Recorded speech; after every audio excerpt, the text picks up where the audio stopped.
sallallahu alaihi wasallam.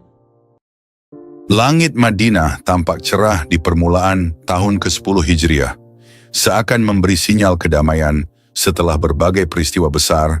Terakhir adalah Perang Tabuk yang kian meneguhkan kedudukan Islam di Jazirah Arabia. Di Masjid Nabawi, para sahabat berkerumun menanti kabar istimewa. Rasulullah mengumumkan akan melaksanakan ibadah haji tahun ini. Begitu kabar itu tersiar, gemuruh kegembiraan pun melanda. Berbondong-bondong kaum muslimin berdatangan ke Madinah. Ada yang menempuh perjalanan jauh dari Yaman, ada pula yang menyeberangi padang pasir gersang di utara. Masing-masing berharap bergabung dalam rombongan, menyaksikan langsung bagaimana Rasulullah menunaikan haji, ibadah yang menjadi penutup rukun Islam. Namun belum pernah beliau laksanakan sepanjang kehidupan hijrah di Madinah. Seorang sahabat laki-laki menatap langit Madinah dengan mata berbinar, bicara pada rekannya laki-laki, "Subhanallah, haji bersama Rasulullah. Dulu kami hanya mendengar tentang Ka'bah dari cerita beliau. Kini kami bisa menapaktilasi jejak Nabi Ibrahim bersama Nabi kita tercinta." Rekannya tersenyum haru. "Aku takkan melewatkan kesempatan ini. Mari kita siapkan kendaraan, bekal, dan hati yang tulus." Antusiasme tak hanya dirasakan oleh penduduk Madinah.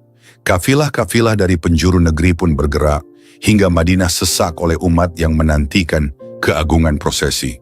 Di mata setiap orang, membayangkan tawaf bersama Rasulullah menjadi kebahagiaan tak ternilai. Dalam waktu singkat, Rasulullah mempersiapkan segala hal, memeriksa kendaraan, memastikan kaum wanita dan anak-anak yang hendak ikut, serta mengatur penanggung jawab urusan Madinah selama ditinggal. Hari Sabtu, 4 hari menjelang berakhirnya bulan Zulqaidah, beliau menunaikan sholat zuhur di Madinah, lalu bersiap untuk berangkat bersama pasukan muslimin yang tak terhitung banyaknya. Rasulullah memandang ribuan sahabat yang bersiap di luar Madinah, menenangkan, "Kita bergerak tenang, bagi yang membawa keluarga, jaga kebersamaan dan persaudaraan sepanjang perjalanan. Semoga Allah memberkahi langkah kita." Langkah rombongan pun dimulai usai zuhur. Debu mengepul di kaki unta dan kuda, diiringi takbir perlahan. Orang-orang yang tak ikut haji meneteskan air mata haru, menatap kepergian Nabi. Mungkin di benak mereka terselip rasa, apakah ini haji terakhir beliau? Walau belum ada tanda pasti, getaran batin seolah memberi firasat. Sorenya rombongan tiba di Dzul Hulaifah Miqat, bagi penduduk Madinah sebelum waktu Asyar. Di sana mereka beristirahat. Malam pun tiba, udara sejuk menyelimuti perkemahan sederhana. Beberapa sahabat saling berbicara, menata hati untuk memasuki ihram keesokan harinya. Seorang sahabat laki-laki di tepi tenda Rasulullah berbisik pada istrinya, "Besok kita mulai ihram haji. Aku takjub, kita bakal saksikan Nabi mencontohkan langsung manasik. Bersiaplah, semoga kita pulang dengan haji mabrur." Sang istri tersenyum, menutupi wajah dengan kerudung. Tak pernah terbayang sebelumnya. Dulu kita menahan lapar di Madinah, kini Allah mengundang kita menziarahi Baitullah bersama Rasul. Malam di Dzul Hulaifah terasa menenteramkan, meski hati sebagian orang diwarnai haru karena menempuh ibadah suci dengan Nabi. Ibarat impian masa lampau yang kini mewujud nyata. Keesokan harinya sebelum salat zuhur, Rasulullah mandi di Dzul Hulaifah. Beliau pun meminta Aisyah untuk memakaikan wewangian di badan dan rambutnya. Para sahabat yang menyaksikan dari jarak sopan menunduk hormat, menyadari bahwa itulah tuntunan beliau. Mandi dan memakai wangi-wangian sebelum masuk ihram. Sesuatu yang masih dibolehkan sebelum niat ihram diucapkan. Aisyah memandang Rasulullah dengan kasih, menaburkan wewangian ke rambut beliau. "Wahai Rasulullah, semoga Allah memudahkan ibadahmu. Aku bahagia bisa membantumu bersiap." Rasulullah tersenyum lembut. "Jazakallahu khairan, wahai Aisyah. Kita jalani manasik ini dengan penuh cinta kepada Allah." Selesai mandi, Rasulullah mengenakan pakaian ihramnya, 2 lembar kain putih bersahaja. Lalu waktu zuhur tiba, beliau menunaikan salat 2 rakaat dengan dikasyar sebab perjalanan. Usai salat, beliau menapaki tempat yang agak lapang dan mengumumkan niat haji qiran, yaitu haji dan umrah dalam satu ihram. Di sanalah beliau menunggang ontanya yang tersohor, Quswa, bersiap melanjutkan perjalanan ke Mekah. Ribuan orang pun bergerak menyertai. Di sepanjang jalan menuju Mekah, lantunan talbiyah bergema, menandakan penyerahan diri pada Allah. Labbaik Allahumma labbaik, labbaika la syarika laka labbaik. Suasana haru meliputi setiap langkah. Beberapa sahabat meneteskan air mata saat pertama kali merasakan getar talbiyah. Sementara itu, Rasulullah berada di barisan terdepan, menjaga ketenangan dan kerapian rombongan. Seorang sahabat laki-laki mengusap pipi basah, berbicara ke temannya laki-laki. Astagfirullah, tak kuasa rasanya hatiku. Dulu kami tak pernah bermimpi menunaikan haji bersama Nabi. Kini Allah izinkan. Sungguh, ini karunia besar. Temannya menyeka mata. Benar, talbiyah ini bagai panggilan surga. Semoga kita diterima sebagai hamba yang taat. Setelah 8 hari perjalanan, kelelahan pun menyergap. Namun semangat mereka justru kian memuncak karena Mekah kian dekat. Ada yang menyiapkan diri untuk memasuki tanah suci dengan hati penuh kerinduan. Menjelang fajar tanggal 4 Zulhijjah 10 Hijriah, Rasulullah berhenti sejenak untuk mandi. Para sahabat pun ikut mengikuti anjuran beliau. Ada yang mengisi tempayan dengan air, ada pula yang membantu menanak air panas. Selepas mandi, Rasulullah dan rombongan menunaikan salat subuh. Kabut tipis menyelimuti perkemahan, menandakan kesyahduan memasuki tanah suci. Rasulullah menatap lembah di depan. Kita sudah dekat dengan Mekah. Bagi yang ingin menyegarkan diri, silakan mandi. Kita meraih keagungan Baitullah dengan kesucian fisik dan batin. Begitu sinar mentari mulai terang, Rasulullah memasuki Masjidil Haram. Hati setiap orang berdegup kencang melihat Ka'bah dari kejauhan. Ada yang tersungkur menangis, menumpahkan rasa syukur tak terkira. Bagi sebagian, ini adalah pertemuan pertama dengan rumah suci Allah setelah lama menahan rindu. Seorang sahabat muhajirin laki-laki terisak melihat Ka'bah. Inilah tempat yang dulu kami diusir darinya. Allahu Akbar, kini kami datang bersama Rasulullah dalam keadaan aman dan mulia. Rekannya laki-laki meletakkan tangan di pundaknya. Subhanallah, dulu kita menempuh rasa takut, sekarang kita tawaf dengan lapang dada. Sungguh nikmat. Rasulullah kemudian melakukan tawaf mengelilingi Ka'bah, diiringi ribuan sahabat. Lalu dilanjutkan sa'i antara Syafa dan Marwah. Karena beliau berniat haji qiran, maka setelah sa'i tidak dilakukan tahalul. Beliau tetap dalam ihram hingga manasik haji tuntas.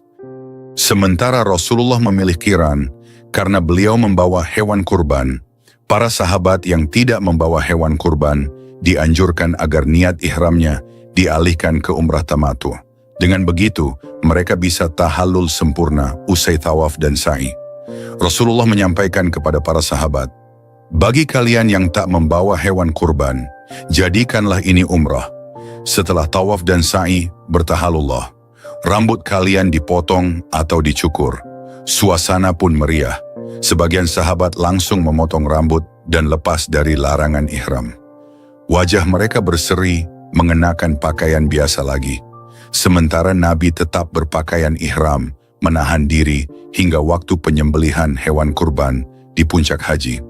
Rasulullah bersabda, seandainya aku tahu lebih dahulu, niscaya aku pun tak membawa hewan kurban, sehingga aku ikut bertahallul seperti kalian. Namun kini aku tetap dalam ihram qiran. Tibalah tanggal 8 Zulhijjah, disebut juga hari Tarwiyah. Rasulullah dan kaum muslimin meninggalkan Mekkah menuju Mina. Di Mina, beliau menunaikan salat zuhur hingga subuh esok hari dengan cara di Qasyar. Ratusan ribu orang menempati tenda-tenda darurat, menyebar dalam hamparan luas Mina. Seorang sahabat laki-laki di Mina menata tikar tempat keluarganya beristirahat. Masya Allah, belum pernah kulihat kerumunan sedahsyat ini. Jumlah kita melebihi bayanganku, semua dengan satu tujuan, menunaikan haji bersama Nabi. Malam di Mina terasa syahdu, cahaya obor dan lentera memancar. Ada yang berzikir, ada pula yang sekadar menata barang untuk keberangkatan ke Arafah esok hari. Sementara Rasulullah beristirahat di tenda, menyiapkan kekuatan fisik untuk puncak ibadah. Keesokan harinya selepas sholat subuh dan menunggu matahari naik, rombongan besar bergerak ke Arafah. Di sana, perkemahan khusus Rasulullah sudah didirikan di Namirah. Begitu tiba, beliau sempat singgah.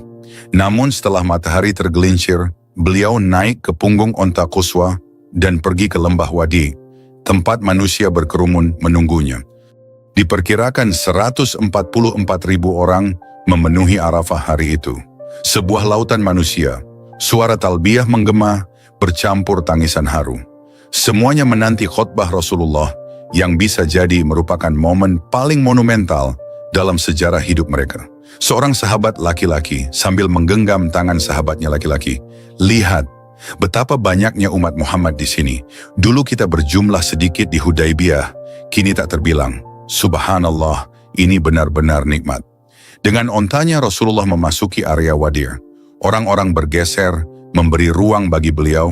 Sunyi seketika menyergap ketika beliau bersiap menyampaikan pesan besar. Mungkin hati mereka berdesir, sebab rumor sudah berembus bahwa ini bisa jadi haji terakhir Nabi. Rabi'ah bin Umayyah bin Khalaf dipercaya sebagai penyampai ulang muballigh. Ia berteriak keras mengulang setiap kalimat, agar seluruh manusia mendengar. Rasulullah memulai khutbahnya dengan memanggil manusia secara umum. Suara beliau lembut, tapi penuh wibawa.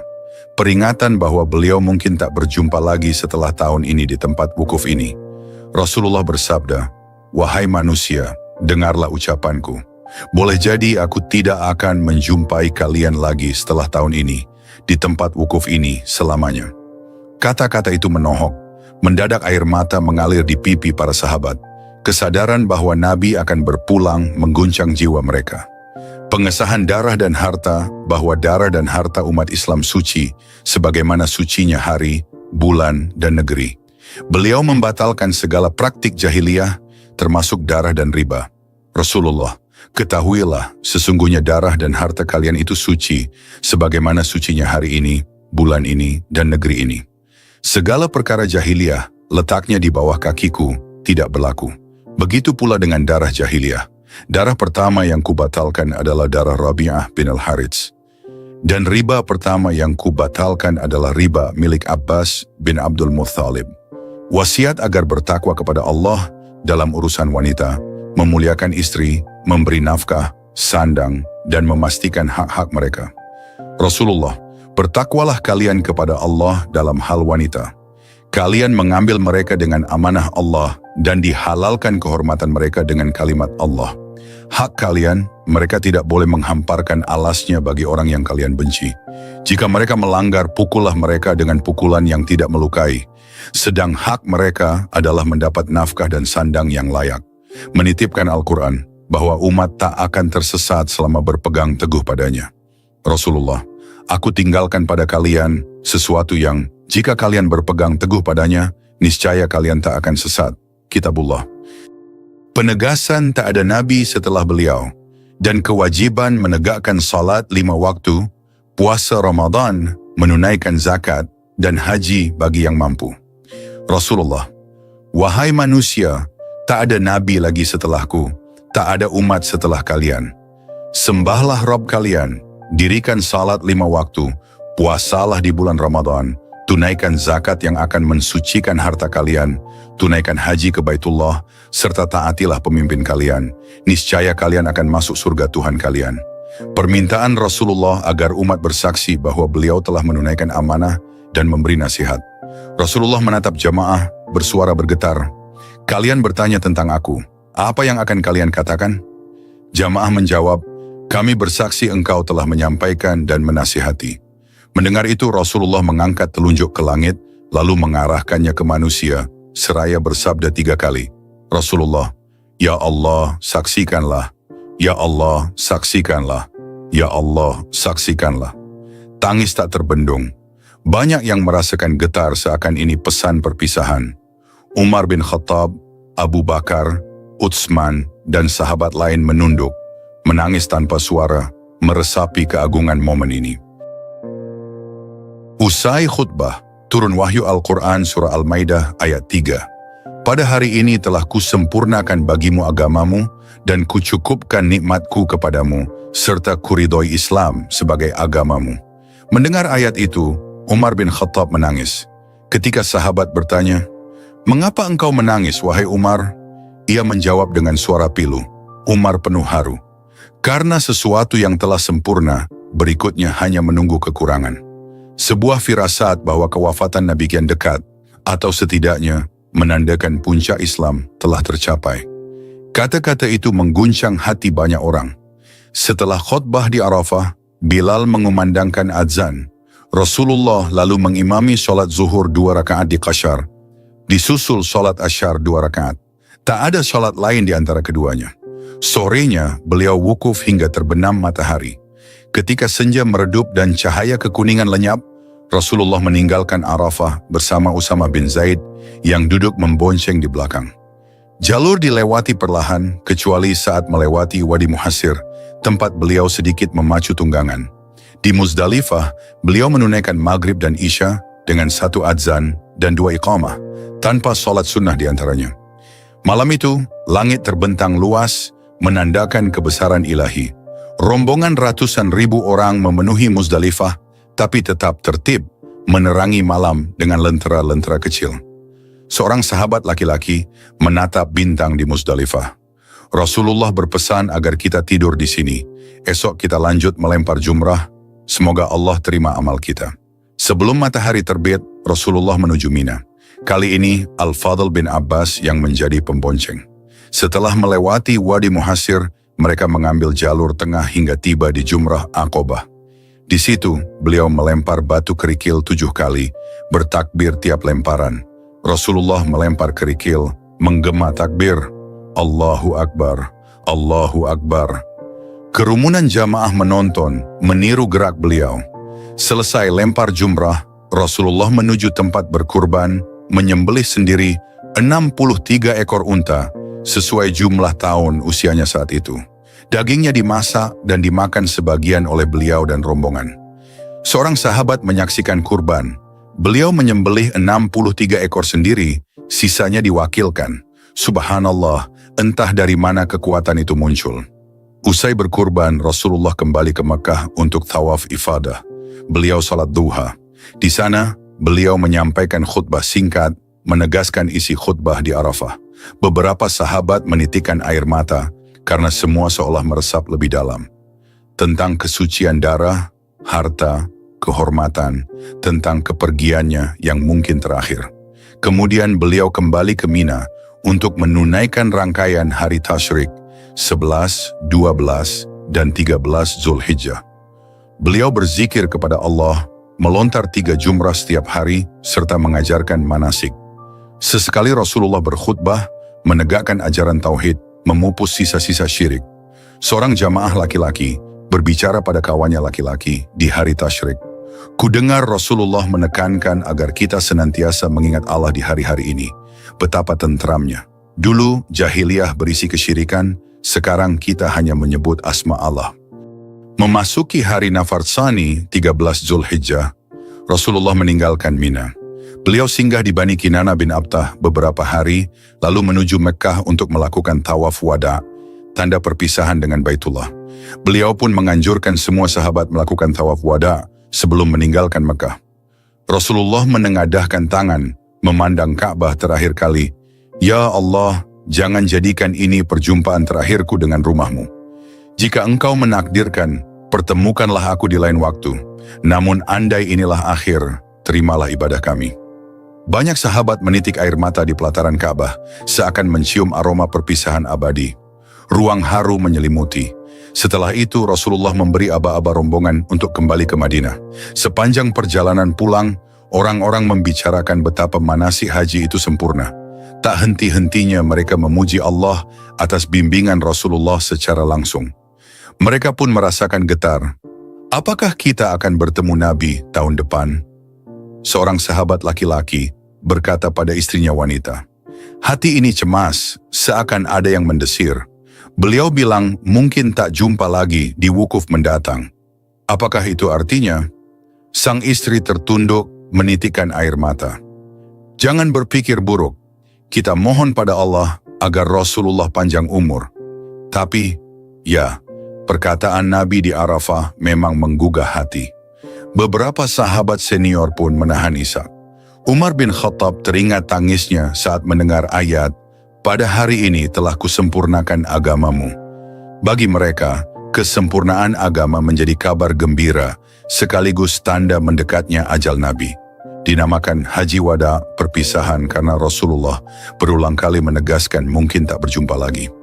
Bagi kaum muslimin, momentum ini adalah puncak kegembiraan sekaligus kesedihan.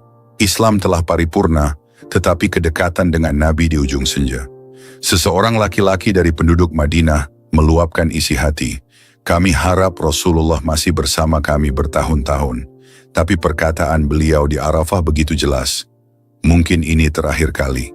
Kawannya laki-laki menepuk bahunya.